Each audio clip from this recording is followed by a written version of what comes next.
Chairman Reid. This is an absolutely critical month, the few weeks ahead, for our place in the world, for our support for our critical partners and allies, and for whether or not the United States will be the trustworthy, reliable ally and partner we have so long been. The President sent up weeks and weeks ago a robust supplemental to provide critical, urgently needed aid to Ukraine. Winter isn't coming, winter is here.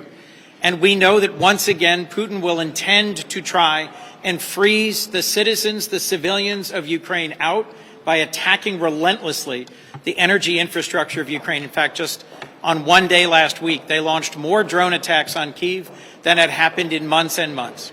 A critical part of that support is direct budget support to the Ukrainian government, which helps pay for the first responders who respond to every bombing attack, who help pay for the repairs to the electrical system critical to prevent millions of civilians from being hungry and cold in this winter. The supplemental also includes critical aid to Israel, support for our Indo-Pacific partners, which will be strengthened by the passage of the NDAA, as just described by Chairman Reid. But there's one last piece I wanted to mention, humanitarian aid. Right now, there is a global hunger crisis unfolding around the world. We've focused a lot on the need for aid to Ukraine and to Gaza from a humanitarian perspective here. But there are dozens of other countries in our hemisphere, in Southeast Asia, in Africa, in the Middle East, where because of hunger, there is instability. If we don't also pass the global humanitarian portion of the supplemental, we will fail to meet this moment.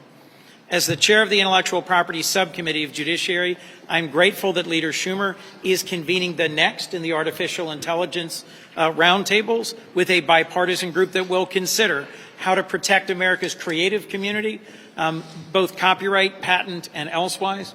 And as the chair of the subcommittee that funds our aid to Israel and our humanitarian aid, I look forward to working with my ranking member, Lindsey Graham, to make sure that the full appropriations process moves forward.